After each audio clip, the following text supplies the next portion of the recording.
চোখের পানি ছেড়ে আল্লাহরে পাপের স্বীকৃতি দেন। আল্লাহ, এমন কোন জুলুম নাই, গুনাহ নাই আমি করি নাই, সগীরা কবিরা, জেনে না জেনে, ইচ্ছায় অনিচ্ছায়, শিরকি বেদাতি সব গুনাহ করেছি। আল্লাহ, আকাশের নিচে জমিনের উপরে আমার চেয়ে বড় গুনাহগার আর কেউ নাই। চোখের পানি ছেড়ে আল্লাহরে বলেন, আল্লাহ, আমি ছাড়া তোমার গোলামের অভাব নাই, তুমি ছাড়া আমার দ্বিতীয় কোনো রব নাই, তুমি ছাড়া তো কেউ আমার গুনাহ ক্ষমা করার নাই, তুমি আমার রব, তুমি আমার সব। বলতে পারবেন? এই তাকরীর আমার পটুয়াখালীর ভাইয়া, এই স্বীকৃতিটা দেখতে আল্লাহ বড্ড ভালোবাসে, কারণ আমরা সবাই গুনাহগার, আমরা সবাই কি? বিশ্বনবী বলেন, কুল্লুকুম খাত্তাউন, বানি আদম, তোমরা সবাই পাপী। সবাই কি? সবাই পাপী। আমরা সবাই পাপী, আপন পাপের বাটখারা দিয়ে অন্যের পাপ মাপি। আমরা যে পাপী এটা ভাবতে মনে চায় না কারো, খালি অন্যের পাপ দেখি আমরা, এটা ভুল। ওর এই পাপ, ও পাপী, ও জালেম, ও জাহান্নামী, এরকম একটা টেন্ডেন্সি। আমার যে কি হালাত এটার খেয়াল নাই। খেয়াল করতে হবে যে আমি সবচেয়ে বড় পাপী, ঠিক কিনা বলেন? পাপ করি নাই এমন কেউ আছি? হ্যাঁ, আছি। কেউ না জানলেও জানে কে আমার পাপের ঘটনা? পৃথিবী না জানুক আমি তো জানি, আমি কি পাপ করেছি। হায় ও আমার কলিজার টুকরা ভাইয়েরা, মাথাটাকে নিচু করে জীবনের সব গুনার ফিরিস্তিগুলো একটা একটা করে স্বীকার করে আল্লাহরে বলেন, আল্লাহ, আমি পাপী। আল্লাহ, আমার চেয়ে বড় পাপী এই দুনিয়াতে কেউ নাই। আকাশের নিচে জমিনের উপরে আমার চেয়ে বড় পাপী কেউ নাই। একটা একটা করে আল্লাহ স্বীকার করি আমি পাপী। সব পাপের স্বীকৃতি দিলাম। পৃথিবী না জানুক আমি তো জানি, আমি কি পাপ করেছি। হায় আমার পাপের করলে বিচার, বাঁচার আমার নাই উপায়। দয়াময় তুমি মাফ করো আমায়, মাফ করো আমায়। আল্লাহ তাআলা যদি দয়া করে আমাদেরকে মাফ না করে, আমাদের বাঁচার কোনো উপায় নাই। আপনি কি ভেবেছেন আপনার নামাজ দিয়ে আপনি জান্নাতে যাবেন? আপনি তাহাজ্জুদ গুজার, সেজদা দিতে দিতে কপালে দাগ ফেলেছেন, এটা আপনারা জান্নাতে নেবে না। আপনি এলাকার সবচেয়ে বড় হাতেম তাই দানশীল, এই দানের ভরসায় বসে আছেন, কুশ্চিন কালো না। আমাদের নামাজ, আমাদের রোজা, আমাদের ইবাদত, এগুলোকে মিজানের পাল্লায় উঠালে কোনো ওজনই হবে না। তবে আমাদের একটা কৌশল জানা আছে, আমরা আল্লাহর রহমতের ভিখারি। আমরা সেদিন আগেই গুনার স্বীকৃতি দিয়ে দেব। আমরা বলবো, আল্লাহ, তুমি প্রশ্ন করার আগে তোমার একটা কথা বলি, আমারে কিছু জিজ্ঞেস করো না, আমি সব করেছি। এমন কোন পাপ নাই যে পাপ আমারে দিয়ে হয় নাই। তোমার রহমত দিয়ে তুমি জান্নাতে পাঠাবা, তোমার দয়ায় জান্নাতে যেতে চাই, আমল দিয়ে না। পারবেন বলতে? কিয়ামতের দিন আমরা বলবো, আল্লাহ, আমার আমল দিয়ে জান্নাত চাই না, আমি তোমার দয়া দিয়ে জান্নাত চাই। তোমার দয়া ছাড়া আমার কোনো উপায় নাই। কারণ আল্লাহ যদি বিচার করে, বাঁচার কারো উপায় নাই। আল্লাহ যদি বলে ফেলেন, তুই এটা করলি কেন, ওখানে গেলি কেন, কোরআনে 1000 বার নিষেধ করলাম তারপরেও এই পাপে জড়ালি কেন, এরকম প্রশ্ন ছুড়ে দিলে আমার উত্তর আছে? বাঁচার কোনো উপায় আছে? রোজ হাসরে হে আল্লাহ আমার করুণা বিচার, আল্লাহ করুণা বিচার। বিচার চাহি না তব দয়া চাহি, এ গুনাহগার, করুণা বিচার। আপনার আমল দিয়ে জান্নাতে যাবেন? কি দিয়ে যাবেন? আল্লাহর দয়া দিয়ে। আল্লাহর রহম আর দয়া ছাড়া কেউ জান্নাতের চেহারাও দেখতে পাবে না। চাইবো একজন সত্তার কাছে, আওয়াজ করে বলুন তিনি কে? একজন সত্তার কাছে চাইবে, বিশ্বনবী ওনার চাচাতো ভাই আব্দুল্লাহ ইবনে আব্বাস রাদিয়াল্লাহু তাআলা আনহুকে বললেন, ইয়া আব্দুল্লাহ ইবনে আব্বাস, হে আব্দুল্লাহ ইবনে আব্বাস, ইদা সাআলতা ফাসআলিল্লাহ, যখন চাইবে আল্লাহর কাছে যাও। ও আব্দুল্লাহ, যখন চাইবা আল্লাহর কাছে চাও। ওয়া ইদা ইসতাআনতা ফাসতাইন বিল্লাহ, যখন সাহায্য চাইবা আল্লাহর কাছে ফরিয়াদ করো। জেনে রেখো ও আব্দুল্লাহ, ওয়া'লাম আন্নাল উম্মাতা লাউ ইজতামাআত আলা আন ইয়ানফাউকা বিশাইইন লাম ইয়ানফাউকা ইল্লা বিশাইইন ক্বাদ কাতাবাহু আল্লাহু লাক। ও আব্দুল্লাহ, জেনে রেখো, মনে রেখো, গোটা বিশ্বের সবাই মিলে যদি তোমার উপকার করতে চায় ততটুকুই তারা করতে পারবে যতটুকু আল্লাহ তোমার নসিবে সেটা লিখে রেখেছে। ঠিক কিনা বলেন? আর যদি গোটা বিশ্বের সবাই মিলে তোমার বিরুদ্ধে কনস্পাইরেসি করে, ষড়যন্ত্র করে, গোটা বিশ্বের সবাই মিলেও যদি তোমার ক্ষতি করতে চায় ততটুকুই শুধু পারবে যেটা আল্লাহ তোমার জন্য বরাদ্দ রেখেছে। আপু, সকালে তাড়াহুড়ার দিন শেষ, মশলা হবে সেকেন্ডে, রান্না হবে এক নিমিষেই। এমনটা কে না চায় বলুন তো? ঠিক এই কারণেই আমরা আপনাদের জন্য নিয়ে এসেছি 1500 ওয়াটের ডাইমাসি গ্রাইন্ডার, যার সাথে পাচ্ছেন 3 বছরের রিপ্লেসমেন্ট গ্যারান্টি। গ্রাইন্ডারটিতে 1500 ওয়াটের শক্তিশালী মোটর থাকায় এটি যে কোনো ধরনের মশলা যেমন আদা, রসুন, হলুদ, জিরা, এমনকি শুকনো মরিচও অনায়াসে গুঁড়ো করে দিবে, যেটা আল্লাহ তোমার জন্য বরাদ্দ রেখেছে। যতটুকু আল্লাহ তাআলা তোমার জন্য বরাদ্দ রেখেছে অতটুকুই ক্ষতি করতে পারবে, আর এক চুল বেশিও করতে পারবে না, কমও করতে পারবে না। চিল্লায় বলেন ঠিক কিনা? এজন্য আমরা চাইবো কার কাছে? সবাই বলেন নাই, আওয়াজ করে বলেন কার কাছে? সব সময় আমরা আল্লাহর কাছে চাইবো, বিপদে আপদে, সুখে দুঃখে, সচ্ছল অবস্থায় অসচ্ছল অবস্থায়, পরাজয়ের সময় বিজয়ের সময়, সব সময় আমরা ভরসা রাখবো কার উপর? সবাই বলুন। একদল লোক আছে যারা বিপদে পড়লে আল্লাহরে ডাকে, আছে না নাই? পটুয়াখালীতে মাশাআল্লাহ নাই। বিপদ আসলে আল্লাহরে ডাকে, বিপদ নাই আল্লাহও নাই। বিপদে পড়লে নামাজ পড়ে, বিপদও নাই নামাজও নাই। বিপদে পড়লে জিকির করে, বিপদ যখন চলে যায় ওদের জিকিরও বন্ধ হয়ে যায়। এরকম আছে না নাই? কিছু লোক দেখবেন পরীক্ষা আসলে নামাজ পড়ে, আছে আছে। জেনজি আওয়াজ করা, এরকম আছে? এই কমন পড়ে গেছে, কমন পড়ছে। দেখবেন পরীক্ষার সময় নামাজ পড়ে, পরীক্ষাও নাই নামাজও আছে। এরকম কিছু লোক আছে অসুস্থ হলে আল্লাহরে বড্ড ভালোবাসে, আল্লাহরে খুব ডাকে। অসুস্থ হইলে অসুস্থতাও নাই, আল্লাহ স্মরণও নাই। দেখবেন কিছু লোক নির্বাচন আসলে খুব আল্লাহ আল্লাহ হয়ে যায়, তখন দেখবেন মাথার মধ্যে হেজাব লাগায়, পাঞ্জাবি লাগায়, আল্লাহ আল্লাহ হয়ে যায়। নির্বাচনও নাই, এরপরে আল্লাহর কথাও নাই। আছে না নাই? না, এরকম হওয়া যাবে না। সব সময় আমরা আল্লাহরে ডাকবো, বিপদে আপদে সব সময় ভরসা রাখবো আমরা একজনের উপর। আওয়াজ করে বলেন তিনি কে?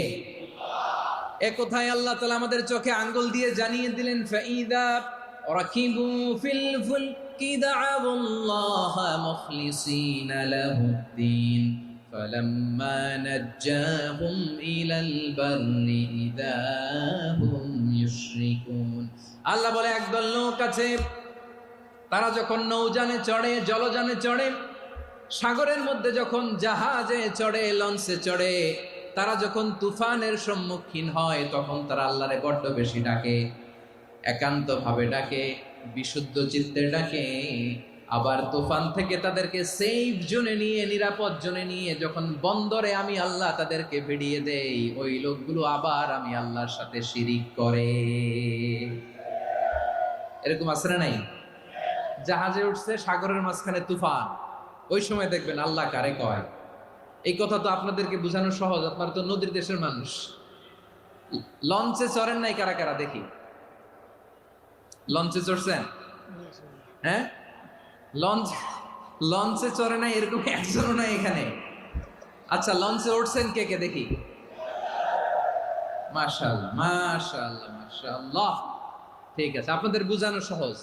আচ্ছা, লঞ্চে উঠে তুফানের সম্মুখীন হয়েছেন, জলোচ্ছ্বাস, সবাই? মাশাআল্লাহ। তো এই ওয়াজ তো আপনাদের মুখস্থ, ঠিক কিনা বলেন? আমার বলার দরকার নাই, বলেন। মাঝ নদী, তুফান, জলোচ্ছ্বাস, জলের মধ্যে উচ্ছ্বাস, ঢেউ, টর্নেডো, সাইক্লোন, মেঘের ঘন ঘটা, পরিবেশ ঘুটঘুটে অন্ধকার, লঞ্চ একবার এদিকে আরেকবার ওইদিকে, ভিতরে কি অবস্থা হয় বলেন তো? হ্যাঁ, তখন মুসলিম আল্লাহর ডাকে, হিন্দু আল্লাহর ডাকে, ঠিক কিনা বলেন? আস্তিক আল্লাহর ডাকে, নাস্তিক আল্লাহর ডাকে, ঠিক কিনা? লঞ্চের ভেতর, স্টিমারের ভেতর কান্নারে রোল পড়ে যায়, চিৎকারের রোল পড়ে যায়, সবার মুখ দিয়ে শুধু একটা আওয়াজ, লা ইলাহা লা ইলাহা লা ইলাহা সুবহানাল্লাহ আলহামদুলিল্লাহ লা ইলাহা। আল্লাহ নামের জিকির করবে যারা, আল্লাহর কাছে প্রিয় তারা, আল্লাহর কাছে প্রিয় যারা, জান্নাতে প্রবেশ করবে তারা, জোরে লা ইলাহা লা ইলাহা ইল্লাল্লাহ লা ইলাহা ইল্লাল্লাহ মুহাম্মাদুর রাসূলুল্লাহ সাল্লাল্লাহু আলাইহি ওয়াসাল্লাম। আমার প্রিয় পটুয়াখালীবাসী, তাহলে লঞ্চের ভেতরে যখন আমরা তুফানের মধ্যে পড়ি, তখন সবাই মিলে আমরা একটা নামের জিকির করি। নামটা কার? মুসলমানেরাও ডাকে, হিন্দুরাও ডাকে, আস্তিকও ডাকে, নাস্তিকও ডাকে, সবাই ডাকে একজনকে। তিনি কে? আবার দেখবেন ওই আল্লাহ তুফানের পরে, ঝড়ের পরে ওই লঞ্চটাকে যখন সদর ঘাটে ফিরিয়ে দেয়, আবার আমরা নাফরমানি শুরু করে দেই। সে কোথায়? আল্লাহ বললেন, ফাইদা রাকিবু ফিল ফুলকি দা'আউল্লাহ মুখলিসিনা লাহুদ্দিন ফালাম্মা নাজ্জাহুম ইলাল বাররি ইযা হুম ইউশরিকুন। সাগরে যখন তুফানে পড়ে আমি আল্লাহর ডাকে, আবার আমি আল্লাহ যখন বাঁচিয়ে দেই, আবার আমি আল্লাহর সাথে শিরিক শুরু করে। আমরা কি এরকম হতে চাই নাকি? এরকম করবেন? হ্যাঁ না, আমরা তুফানে পড়লেও আল্লাহরে ডাকি, আবার বাঁচায় দেওয়ার পরেও ডাকি কারে? আল্লাহকেই ডাকি। বিমানের মধ্যে মাঝে মাঝে দেখবেন যে এয়ার টার্বুলেন্স হয়, জানেন? এয়ার টার্বুলেন্স জানেন তো? মাঝে মাঝে বিমানটা বাউন্সিং করে, বাম্পি, ভেরি বাম্পি ওয়েদার। শুনেন নাই? 40,000 ফিট উপরে যখন থাকে, তখন পাইলট মাঝে মাঝে বলে, dear passengers, ladies and gentleman, right now we are flying 40,000 feet above the ground and we are passing very air turbulence, very heavy air turbulence right now. Please fasten your seat belt. দেখবেন মাঝে মাঝে বলে যে, ভদ্র মহিলা, ভদ্র মহোদয়গণ, আমরা 40,000 ফিট উপর দিয়ে যাচ্ছি আর এয়ার টার্বুলেন্স ফেস করছি, মেহেরবানি করে আল্লাহর রাস্তে সিট বেল্ট বাঁধুন। তখন বিমানটা এরকম বাউন্সিং করে, শেকিং করে। আপনারা মুখোমুখি হয়েছেন? ইদানিং এই এয়ার টার্বুলেন্স বেড়ে গিয়েছে। গত বছর আমার ইন্টারন্যাশনাল অনেকগুলো ফ্লাইট ছিল, তো আমি দেখলাম যে আগের ফ্লাইটগুলোর তুলনায় এখন এয়ার টার্বুলেন্স খুব বেশি। আমি একটু রিসার্চ করে দেখলাম, ক্লাইমেট চেঞ্জের কারণে, জলবায়ু পরিবর্তনের কারণে আকাশের বাতাসের মুভমেন্টে পরিবর্তন হয়েছে, ফলে এখন বিমান শেকিং করে বেশি, বাউন্সিং, বাম্পি ওয়েদার। তো বলেন তো, 40,000 ফিট উপরে যখন আপনি, কয় হাজার ফিট? সবাই বলুন, কয় হাজার ফিট? 40,000 ফিট উপরে যখন আপনি, তখন যখন বিমানটা এরকম বাউন্সিং করে, সবাই যখন ভমিটিং করে বিমান নষ্ট করে দেয়, বমি করে, তখন বাঁচানোর কে আছে আল্লাহ ছাড়া? কেউ আছে? ওই মুহূর্তেও সবাই মিলে একজনের ডাকে আওয়াজ করে বলেন, তিনি কে? মাঝে মাঝে কিছু সোশ্যাল মিডিয়ায় কিছু ভিডিও পাওয়া যায় যে হেভি যখন এয়ার টার্বুলেন্স হয়, 10 সেকেন্ড 15 সেকেন্ডের কিছু ভিডিও পাওয়া যায়, বিমানটা এরকম বাউন্সিং করছে, বাম্পি ওয়েদার, কাঁপছে, মানুষগুলো বমি করছে, অক্সিজেন মাস্কগুলো সব ঝুলে পড়েছে, বিমানটা শুধু কাঁপছে। তখন দেখবেন বিমানের ভেতরেও এরকম লঞ্চের মতো চিৎকার আছে না নাই? বিমানের ভেতরেও তখন চিৎকার। গত বছর হিথ্রো এয়ারপোর্ট থেকে সিঙ্গাপুর এয়ারলাইন্সের একটা ফ্লাইট হিথ্রো টু চাঙ্গি একটা ফ্লাইটে এমন বেশি এয়ার টার্বুলেন্সের শিকার হয়েছিল ওই এয়ারক্রাফটটা, 33 জন যাত্রী সেখানে আহত হয়েছে, একজন যাত্রী নিহত হয়েছে।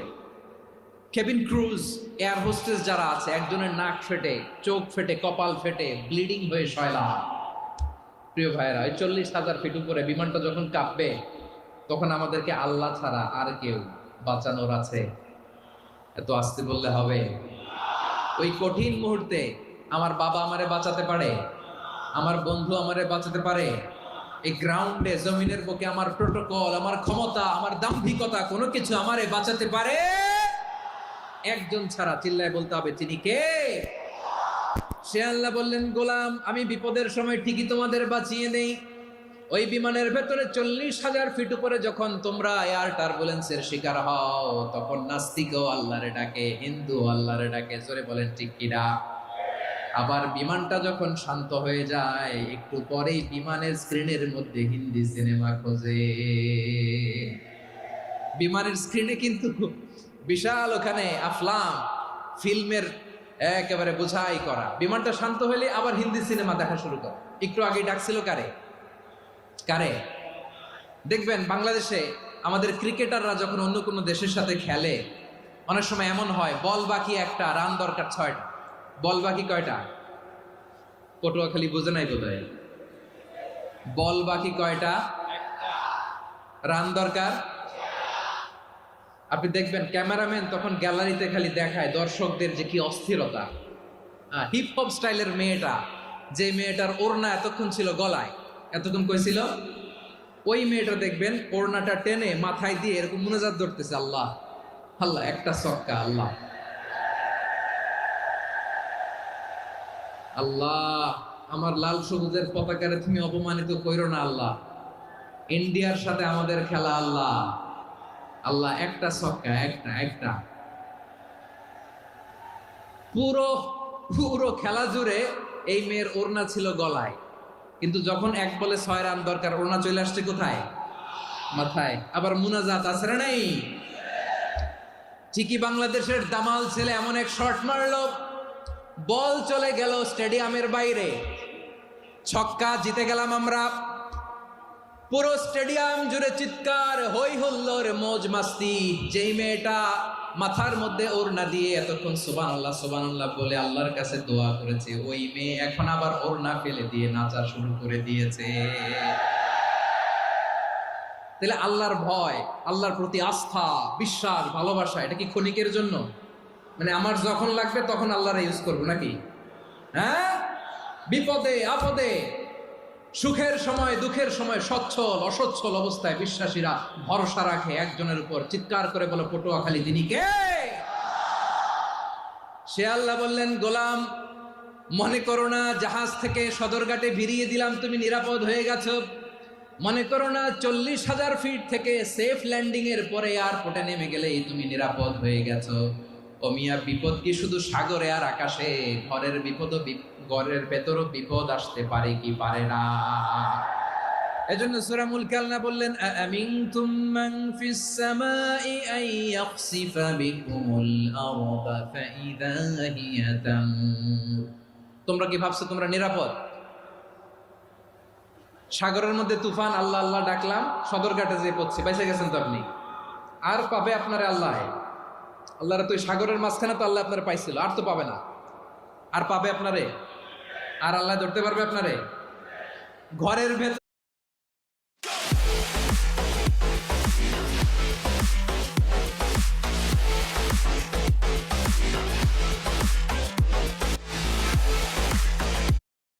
পাইছিল, আর তো পাবে না।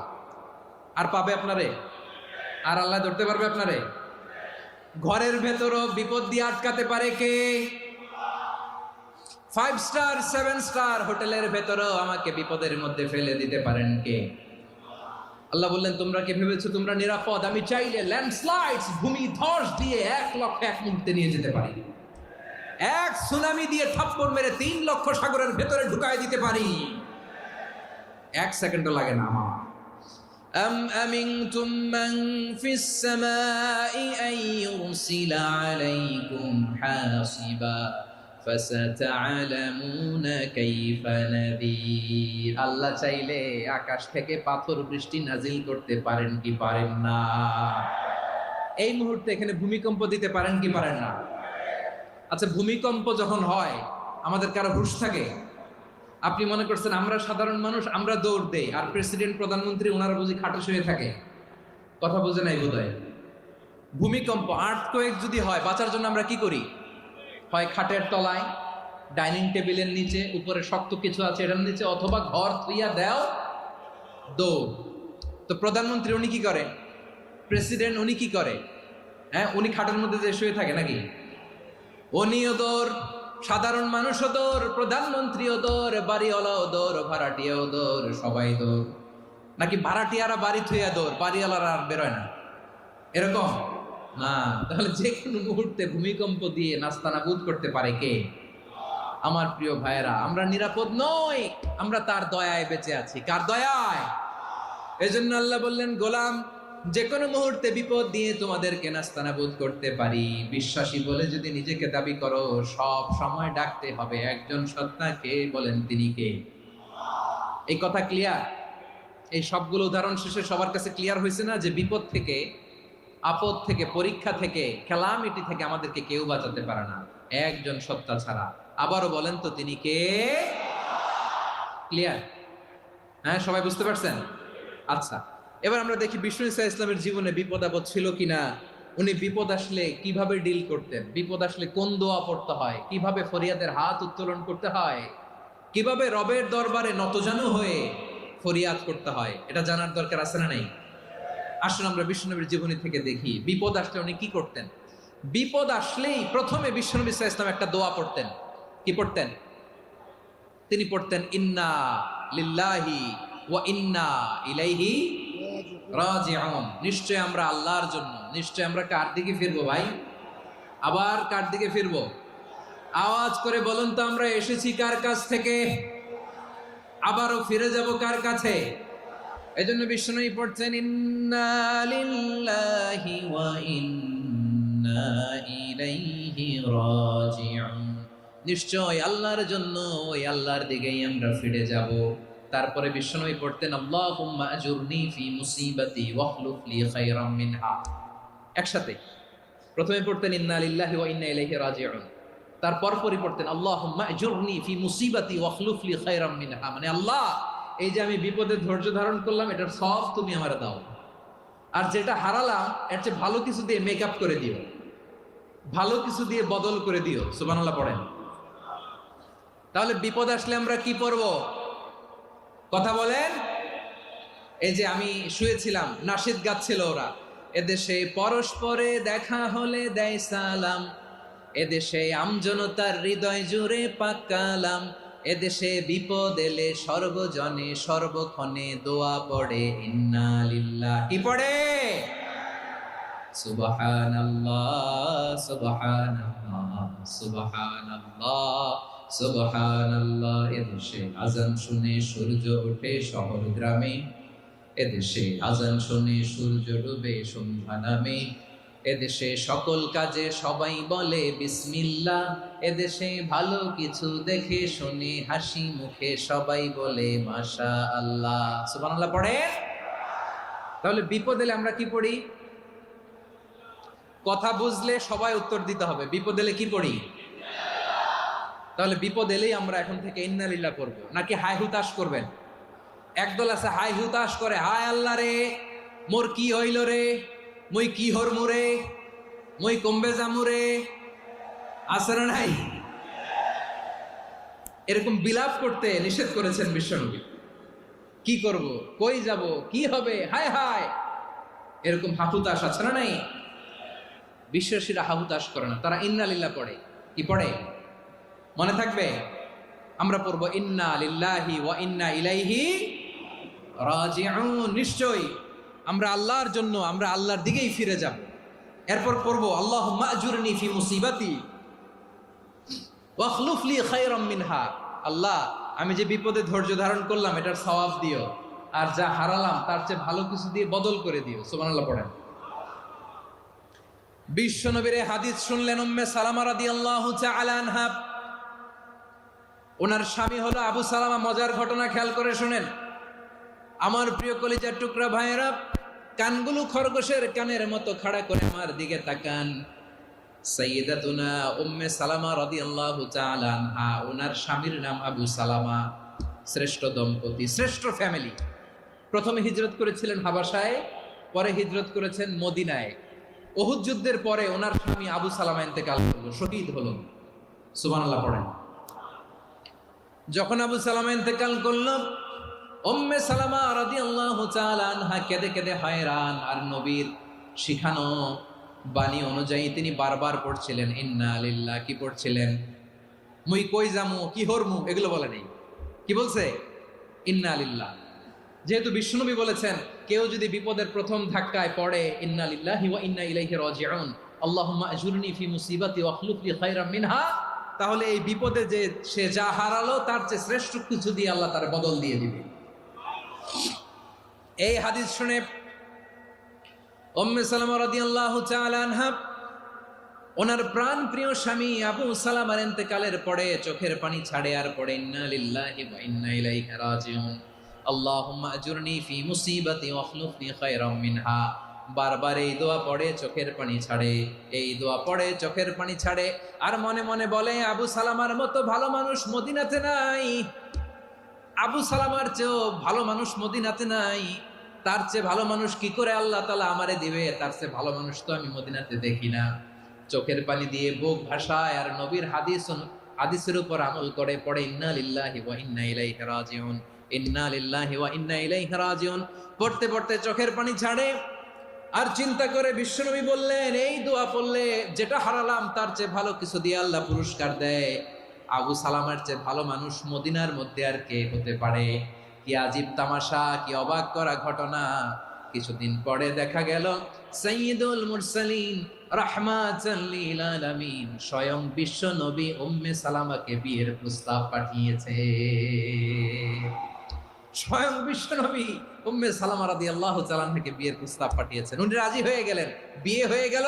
উনি হয়ে গেলেন উম্মুল মুমিনিন, আমাদের মা, পুরো মুসলিম উম্মার মা। চিৎকার করে বলেন আল্লাহু আকবার। তাহলে আমার প্রাণ প্রিয় ভাইয়েরা, বিপদে পড়লে আমরা পড়বো ইন্না লিল্লাহি ওয়া ইন্না ইলাইহি রাজিউন, আল্লাহুম্মা আজুরনি ফি মুসিবাতি ওয়া আখলুফলি খায়রাম মিনহা। পড়বেন? পড়বেন না? যারা যারা বিপদ আসলে এই দোয়াটা পড়বেন এখন থেকে আওয়াজ করে ইনশাআল্লাহ বলেন। যা হারাইছেন তার চেয়ে শ্রেষ্ঠ জিনিস দিয়ে বদলা দিবে কে? বিশ্বাস হয়? একটু সন্দেহ লাগে মনে হয়, একটু সন্দেহ আছে? যাদের বিশ্বাস হবে তাদের কি আল্লাহ উত্তম বদলা দেবে, ঠিক কিনা বলেন? তাহলে বিপদে পড়লেই প্রথমে আমরা এটা পড়ব। দোয়াগুলো যদি এখন মুখস্থ না হয়, এই যে রেকর্ডিং হচ্ছে, পেয়ে যাবেন, কালকেই পেয়ে যাবেন।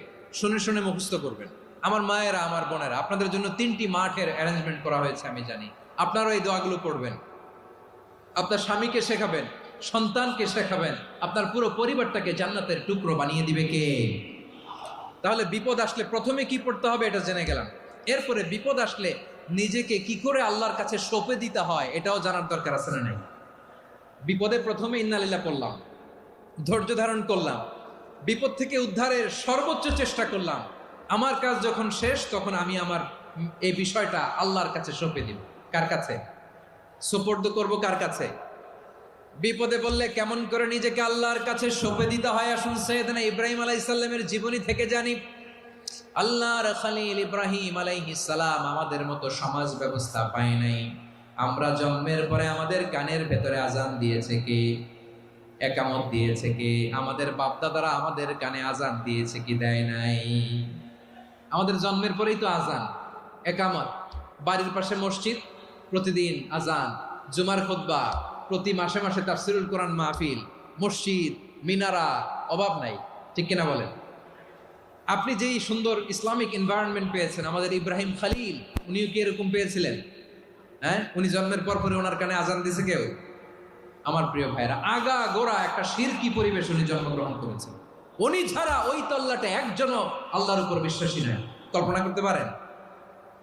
গোটা তল্লাটে গোটা দেশে বিশ্বাসী মুমিন আল্লাহর উপর বিশ্বাস স্থাপনকারী কয়জন? সবাই বলেন কয়জন?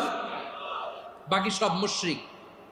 বাকি সব মুশরিক নিজের সাথে নিজে শক্ত বোঝাপড়া করে, অ্যানালজি করে, সেলফ কনভারসেশন করে উনি মহা সত্যের সন্ধান পেয়েছে। উনি আকাশের তারা দেখে ভাবে মনে হয় এটাই আমার খোদা, পরে দেখে তারা নাই, মনে মনে বলে না তাইলে এটা না। আবার চাঁদ দেখে বলে চাঁদটা বড় মায়া লাগে, মনে হয় এটাই আমার রব, পরে দেখে চাঁদও নাই, কয় না এটা না। এরপরে দ্বীপ প্রহরের জলজলে সূর্যটা খা খা করে গোটা পৃথিবীটারে রৌদ্র দিয়ে তাতিয়ে রাখে। তিনি ভাবলেন মনে হয় এটাই আমার রব, কারণ এটাই তো সবচেয়ে বড়। কিন্তু বিকেল বেলা ওই সূর্যটাও যখন চলে যায়, সাইয়েদনা ইব্রাহিম বলে না। বিকাশ থেকে যে টাকা লোন নেওয়া যায় সেটা কি আপনারা জানেন? না জানলে চলুন আপনাদেরকে দেখাই কিভাবে আপনারা বিকাশ থেকে লোন নেবেন। সর্বনিম্ন 1 বছরের যায়, সাইয়েদনা ইব্রাহিম বলে না এটাও তো নাই, আমার খোদা যদি আমারে ছেড়ে চলে যায়, বিপদে পড়লে আমারে উদ্ধার করবে কে? এভাবে নিজের সাথে অ্যানালজি, সেলফ কনভারসেশন করতে করতে করতে তিনি মহা সত্যের সন্ধান পেয়েছেন। সুবহানাল্লাহ পড়েন।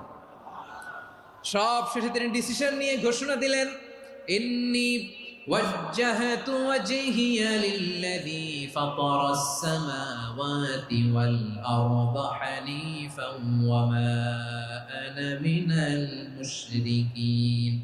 নিশ্চয় আমি এমন সত্তার দিকে মনোনিবেশ করলাম, মুখাপেক্ষী হলাম, যিনি আকাশ বানিয়েছেন, জমিন বানিয়েছেন, আমি মুশরিক নই। সুবহানাল্লাহ। পারতেন? আপনি পারতেন? কেউ নাই, লক্ষ লক্ষ মুশরিক, আপনি একা। ওনার মতো এরকম বিচক্ষণতা দিয়ে আল্লাহরে খুঁজে পাইতে পারতেন আপনি? কি নবী ছিল, আল্লাহকে খুঁজে পেয়েছে। যখন আল্লাহর ইবাদত শুরু করলো, এই কথা ছড়ায় পড়লো চারদিকে। নমরুদ সাইয়েদনা ইব্রাহিমকে ডেকে পাঠালেন। নমরুদ বলে, ইব্রাহিম তুমি নাকি মূর্তির পূজা না করে কোন নতুন রবের ইবাদত করো, কে তোমার রব? সাইয়েদনা ইব্রাহিম বললেন, রব্বি আল্লাযী ইউহয়ী ওয়া ইউমীত, আমি এমন রবের ইবাদত করি যিনি জীবন দেন, যিনি মৃত্যু দেন। নমরুদ বলে, তাই নাকি? তোমার রব জীবন দেয়, মৃত্যু দেয়, আর এটা তো আমি দেই, আমিও তো জীবন দেই, আমিও তো মৃত্যু দেই। সাইয়েদনা ইব্রাহিম বললেন, কেমন করে তুমি জীবন দাও মৃত্যু দাও, একটু দেখাও তো। নমরুদ জেলখানা থেকে দুজন কয়েদিকে ডেকে আনলো। কয়েদি এনে অর্ডার করলো, একটাকে এখনই শিরোচ্ছেদ, হেড অফ, ডেথ পেনাল্টি, মৃত্যুদণ্ড দেয়া হলো, ফিনকি দিয়ে রক্ত বেরোলো। নমরুদ বলে, দেখো দুজনকে ধরে আনলাম, একজন কয়েদিকে দিলাম ডেথ পেনাল্টি, মৃত্যুদণ্ড, ওরে মৃত্যু দিলাম। আরেকজন যে দাঁড়িয়ে আছে, চাইলে ওরেও আমি মৃত্যুদণ্ড দিতে পারি, কিন্তু না, ওরে আমি দিব না, ওরে আমি বাঁচাইয়া দিলাম, ছেড়ে দিলাম, মানে জীবন দিলাম। দেখো ইব্রাহিম, তোমার চোখের সামনে একজনরে মৃত্যু দিলাম, আরেকজনরে জীবন দিলাম। আপাত দৃষ্টিতে তাই তো, একজনরে তো জীবন দিল, আরেকজনরে মৃত্যু দিল। সাইয়েদনা ইব্রাহিম এবার বিপাকে পড়ে গেলেন। কিন্তু এক একজন নবীকে আল্লাহ এমন উইজডম বিচক্ষণতা দিয়ে এই জমিনে পাঠিয়েছেন, মুহূর্তের মধ্যে আল্লাহর খলিল ইব্রাহিম বললেন, ফাইন্নাল্লাহা ইয়াতি বিশ-শামসি মিনাল মাশরিকি ফাতি বিহা মিনাল মাগরিব ফাবুহিতাল্লাযী কাফার। আল্লাহর খলিল ইব্রাহিম বললেন, নমরুদ বুঝলাম তুমি জীবন দাও, মৃত্যু দাও, দেখলাম, কিন্তু আমার রব, আমার আল্লাহ প্রতিদিন সকালবেলা উষা লগ্নে ওই পূর্ব দিগন্ত থেকে সূর্যটাকে উদিত করেন, সাঁঝের বেলা, বিকেল বেলা, কুথুরি লগ্নে, সন্ধ্যাবেলা ওই দ্বিপ্রহরের জল জলে সূর্যটাকে পশ্চিম দিগন্তে ডুবিয়ে দেন। মানে সকালবেলা পূর্ব দিক থেকে উদিত করা সূর্যটাকে পশ্চিম দিকে বিকেলে তিনি ডুবিয়ে দেন। তুমি যদি পারো ওই সূর্যটাকে পশ্চিম দিক থেকে উদিত করে পূর্ব দিকে ডুবিয়ে দাও। সুবহানাল্লাহ পড়বেন না? দেখেন, ইনস্ট্যান্ট ইন্টেলেক্ট, মুহূর্তে বিচক্ষণতা, উইজডম কাকে বলে? নমরুদ পারবে? নমরুদের বাপ পারবে? ওর দাদা, ওর 14 গোষ্ঠী, গোটা বিশ্বের সব ক্ষমতাধর রাষ্ট্রনায়করা একসাথে হলে পারবে? ফাবুহিতাল্লাযী কাফার পারে নাই। ব্যর্থ হয়েছে, এবার তেলে বেগুনে জ্বলে উঠেছে, রেগে মেগে আগুন বলে ফালকুহু ফিল জাহিম। ওর সাথে তর্ক নাই, না পেরে এবার এটারে আগুনে ফেলা। বিশাল বিশাল গাছ কেটে লাকড়ি এনে আগুনের কুণ্ডলি বানানো হলো, দাও দাও দাও দাও করে আগুন জ্বলে। আল্লাহর খলিল ইব্রাহিমকে আগুনে নিক্ষেপ করা হবে। আল্লাহর খলিল সাইয়েদনা ইব্রাহিমের হাতের মধ্যে রশি দিয়ে টাইট করে বাঁধা হলো, পায়ের মধ্যেও টাইট করে রশি দিয়ে বাঁধা হলো। আল্লাহর খলিল ইব্রাহিমকে আগুনের কুণ্ডলির মধ্যে ফেলা হবে। অমিয়া, আপনি যে বিপদের কারণে ভয় পান, হতাশ হন, এটা কোনো বিপদ ওনার বিপদের সামনে? পটুয়াখালী আওয়াজ করে বলুন, সৈয়দনা খলিল ইব্রাহিমের বিপদের সামনে আমাদের বিপদগুলো কোনো বিপদ? এটা কোনো বিপদই না, এটা কোনো বিপদই না। হাত পা বেঁধে টাইট করে নিক্ষেপ করা হবে, সিম্পলি ফেলা যাবে না, কারণ দাও দাও করে দ্য ব্লেজিং ফায়ার, এমন আগুনের কুণ্ডলি কাছে যাওয়া যায় না, আগুনের উত্তাপে নিক্ষেপ করা হবে। হাতে রশি বেঁধে পায়ে রশি বেঁধে আল্লাহর খলিল ইব্রাহিম আলাইহিস সালামকে আগুনের মধ্যে নিক্ষেপ করা হবে। আহা, এটার বলে অগ্নি পরীক্ষা।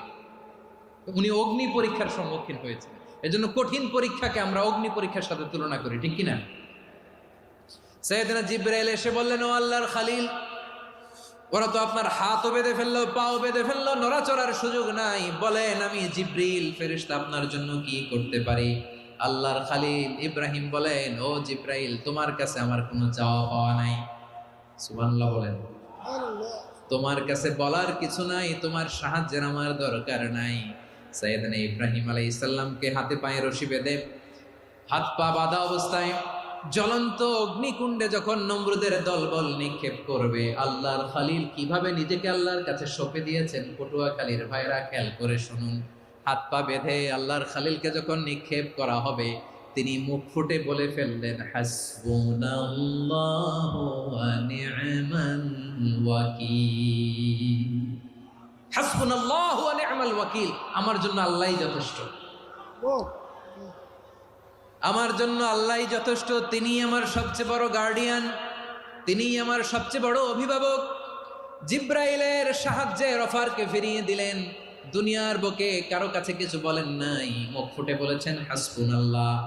ও আমার পটুয়াখালীর প্রাণের ভাইয়েরা, খেয়াল রাখবেন, কোন বান্দা তার হাতে থাকা সব চেষ্টাটুকুন করার পরে মুখ ফসকে মুখ দিয়ে যখন বলে ফেলে হাসবুনাল্লাহ, বান্দা যখন হাসবুনাল্লাহ বলে ফেলে, ওই ব্যাপারটা ডিল করার দায়িত্ব স্বয়ং আল্লাহ আরশের উপর থেকে নিয়ে নেয়।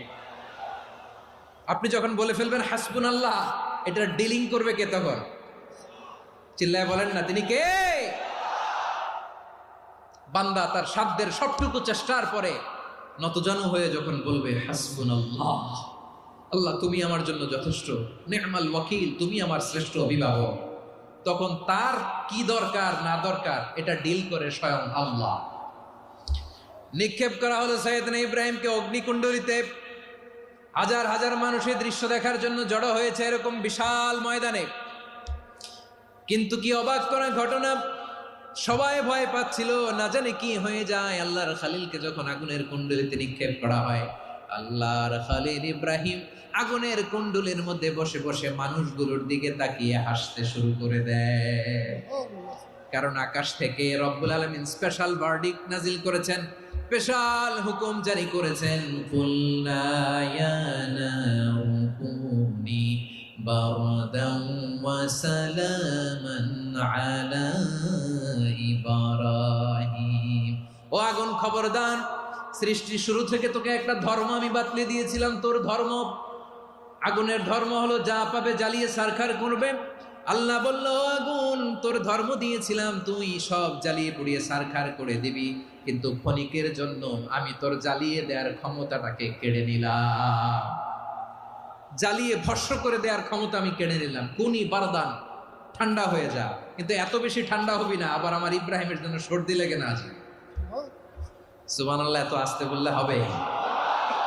কুনি বারদান, বার্দ মানে বরফ, ঠান্ডা, ঠান্ডা হ, কিন্তু এত ঠান্ডা হবি না যাতে আমার ইব্রাহিমের কষ্ট হয়। আগুন বলে, আল্লাহ একবার বললাম ঠান্ডা হ, আবার বলো এত ঠান্ডা হবি না যাতে খলিলের সর্দি না লাগে। কেমন ঠান্ডা হব, কেমন এনভায়রনমেন্ট তৈরি করে দেব বলো? আল্লাহ বললেন সালামান আলা ইব্রাহিম, আমার খলিল, আমার কলিজা, আমার ইব্রাহিমের জন্য তুই জান্নাতের গুল বাগিচা হয়ে যা।